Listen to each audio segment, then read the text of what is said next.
네, 안녕하세요. 오늘은 교환학생을 가기 위해서 필요한 정보들을 다 말씀드리는 교환학생 준비를 위한 A to G 컨텐츠입니다. 교환학생을 가는 총 그 과정을 말씀드리면 1차적으로 국내에 저희 학교에서 타 대학으로 교환학생을 갈 학생들을 선발을 합니다. 그리고 그 선발 학생들의 정보를 이후에 이제 교환학생 대상 대학인 외국 대학으로 보내고, 그 외국 대학에서 검토를 마친 뒤 입학 허가서랑 비자 발급을 도와줍니다. 그럼 이제 모든 프로세스가 완료되고 비자랑 입학 허가서가 도착하면 저희는 이제 항공권과 보험을, 외국인 여행 보험을 들면 되는데요. 첫 번째로 그 1차 국내 대학교에서 교환학생으로 선발되는 과정은 장기간을 두고 준비를 해야 됩니다. 예를 들어서 저 같은 경우는 2019년 2학기, 그러니까 2019년 9월에 홍콩 중문대로 가는 교환학생을 준비했는데, 모집 요강이 2019년 1월이나 2018년 12월쯤에 떴습니다. 그 모집 요강에는 이제 토플이나 다른 성적을 준비했어야 되는데, 그러면 2019년 9월에 파견되는데 영어 성적 관련 준비는 2018년 말부터 해야 되는 거죠. 토플 같은 경우는 준비 기간이 조금 길어가지고, 물론 중화권 같은 경우는 HSK는 어느 정도 걸릴지 모르겠는데 토플은 응시료도 워낙 비싸고 그 시험 유형도 저희한테 익숙하지 않아가지고 그렇습니다. 그래서 1차 선발에서 핵심은 엄청 장기간을 두고 준비를 해야 된다는 점, 그리고 영어권 같은 경우는 토플 준비 때문에 더욱더 시간이 오래 걸립니다.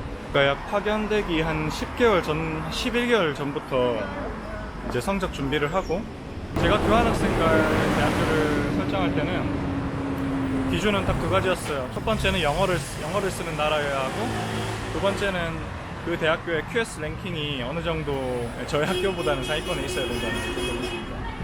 주로 대학교들이 성적을 토플을 한 80점 이상을 요구하더라고요. 근데 저한테 남아있던 시간은 한 4주밖에 없었어가지고 토플 80점을 달성 못했습니다. 그래서 그 원래 막 홍콩의 홍콩 대학이라든지 아니면 뭐 호주의 무슨 대학이더라, 좀 좋은 대학, 또 미국, 또 유럽권에 좀 좋은 대학 가려다가 홍콩 중문대를 지원해서 선발되었습니다. 제 학교에서 2019학년도 1학기가 개강하기 전에 그 1차 선발을 지원하고 선발이 되고, 추후 이제 두 번째로 교환학생을 갈 대학에서 여러 가지 서류를 준비하라고 저희한테 요구를 합니다. 그냥 개인정보만 알고 있으면 쓸 수 있는 서류들이랑 본인의 그 영어 성적, 영어 실력 혹은 중국어 실력을 증빙할 수 있는 서류, 혹은 본인이 교환학생 국가에 와서 생활을 할 수 있다는 그 생활비 재정증명서 등이 필요합니다. 홍콩 같은 경우는 재정증명서로 약 35,000 홍콩 달러였나? 한국 돈으로 한 500만원에서 400만원 정도의 재정증명이 필요했는데, 서류들을 이제 그 파견 대학으로 보내면 거기서 이제 추후 뭐 더 필요한 부분이 있으면 연락이 오고, 필요한 부분이 없으면 그래 됐다, 이제 뭐 비자 발급을 도와주겠다, 그런 답변이 옵니다. 이제 그 뭐고 파견 대학에서의 그 허락도 받았으니까 항공권이랑 보험만 남아 있는데, 사실 그 입학 허가서가 도착하기 전까지는 100% 그 교환학생 과정이 완료된 게 아닙니다. 선발 과정이. 근데 뭐 한 80%라고 그냥 짐작해서 생각할 수 있는데, 여기서 문제가 되는 게 항공권은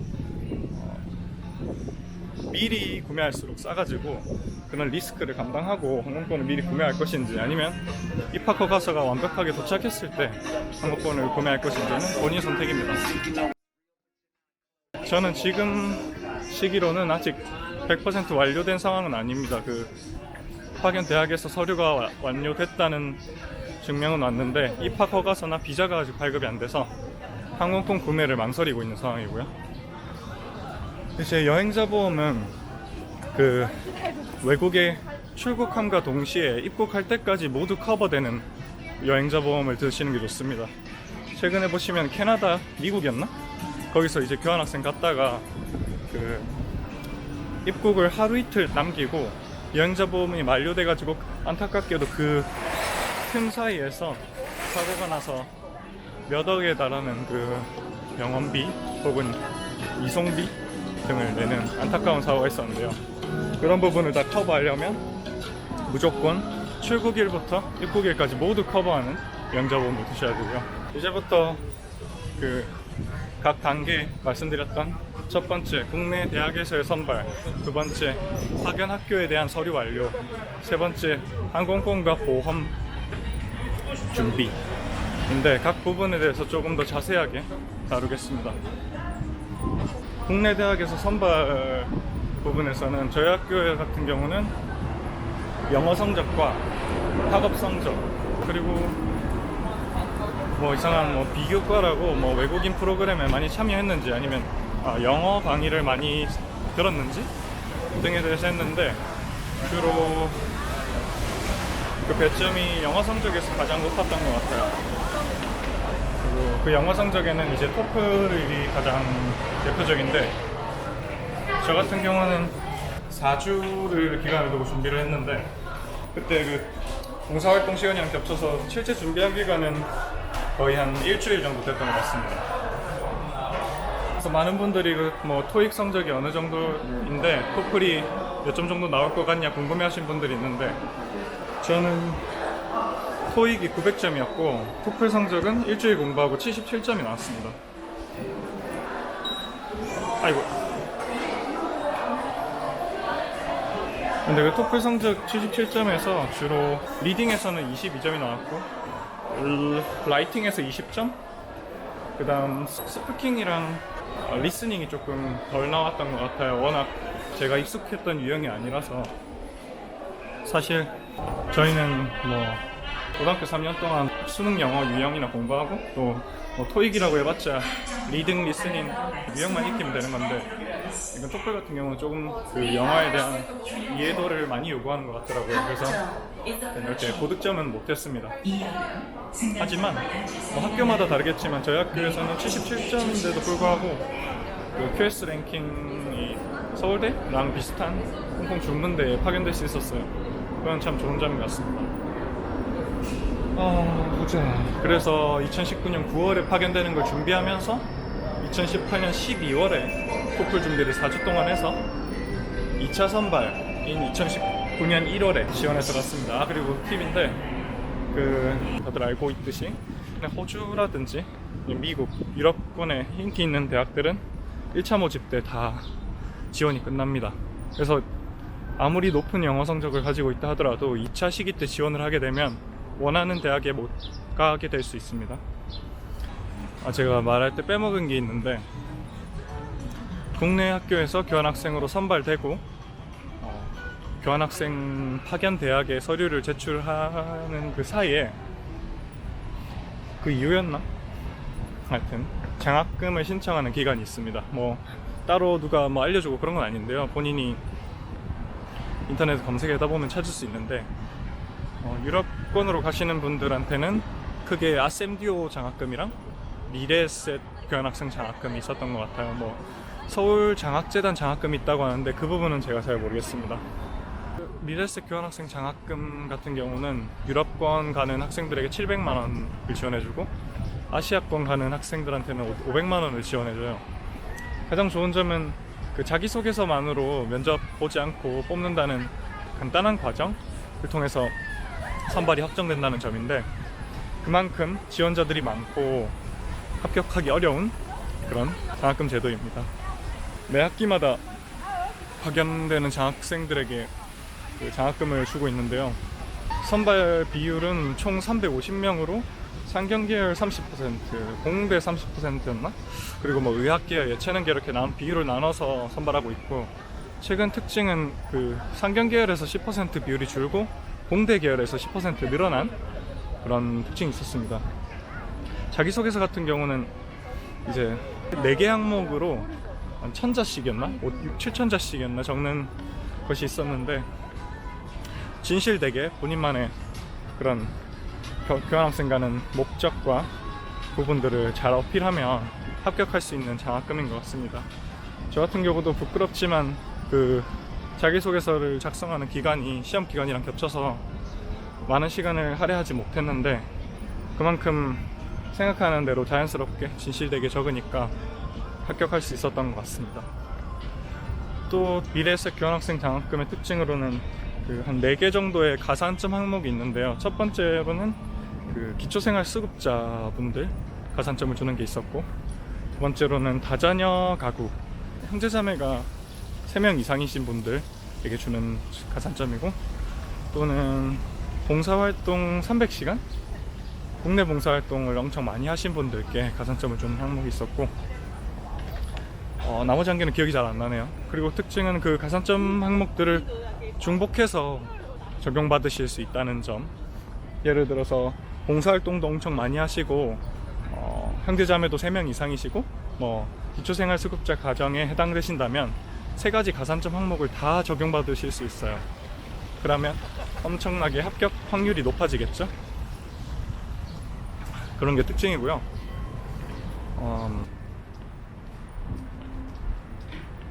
날씨가 참 좋습니다. 그러면 지금까지 국내 대학교에서 교환학생 선발되는 과정 말씀드렸고, 파견대학으로의 서류를 제출하는 과정도 말씀드렸고, 그 사이에 있는 장학금 제도에 관련해서도 말씀드렸고, 마지막으로 항공권 예매와 보험 부분인데, 항공권 예매 같은 부분은 다들 아시겠지만 제가 잘 모르는 걸 수도 있지만 스카이스캐너 이용해서 6주 전에 혹은 더 전에 예매하시는 게 가장 저렴하게 항공권을 구할 수 있는 방법인 것 같고요.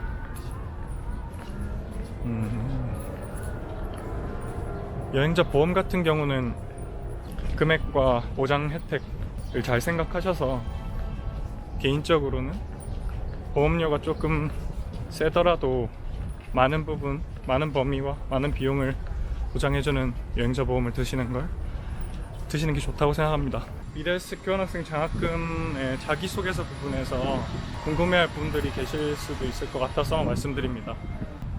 현재 경제학과, 부산대학교 경제학과에 재학 중에 있습니다. 이제 수학 공부하면서 프로그래밍에 관심이 생겨서 산업수학 소프트웨어라는 연계 전공을 하고 있고요. 그래서 자기소개서에서는 주로 저의 개인적인 성격인 정직함, 그런 부분을 어필을 했고요. 지원 동기와 계획 같은 부분에서는 서울대학교로 교류학생 갔던 경험을 조금 넣으면서 우수한 교육기관에서의 전공 공부가 저에게 긍정적인 영향을 주는 것 같다고 적으면서 가서 컴퓨터 사이언스 과목이나 아니면 경제학 과목을 조금 배우면서 전공 심화 지식을 얻고 싶다라는 식으로 적었습니다. 솔직히 저는 자기소개서를 작성을 준비했던 기간이 너무 짧아서 제가 합격할 거라고는 진짜 추호도 생각하지 않았는데, 합격하고 나서 생각해보니까 교환학생을 가서 공부를 하겠다는 사람이 얼마나 있을까 라는 생각이 들더라고요. 그리고 무엇보다 중요한 건 자기소개서의 부족함과 학점에서의 부족함이 있더라도 다자녀 가산점 적용을 받아서 조금 합격을 하지 않았나 싶습니다. 여러분들 다 출산 많이 하셔야 됩니다. 지금 저출산 심각합니다. 맞죠? 정직하게 자신을 표현한다면 자기소개서 검사하는 그런 어른분들이 다 아시고 본인의 가치를 다 잘 판단해 주실 겁니다. 일단 지원하세요. 장학금 수여식 가면 또 본인이 얼마나 특별한 존재인지를 또 인식을 시켜주고요. 미래에셋이라는 그런 그룹의 긍정적인 이미지를 받을 수 있습니다. 저도 이번 장학금을 받고 사회에 기여해야 되겠다는 생각과 미래에셋 그룹에 입사를 하고 싶다는 그런 생각을 가졌습니다. 일단 여담이고요. 주제에서 너무 벗어났네요. 오우 덥다. 지금 여기 석촌호수인데 석촌호수 일단 한번 보여드리겠습니다.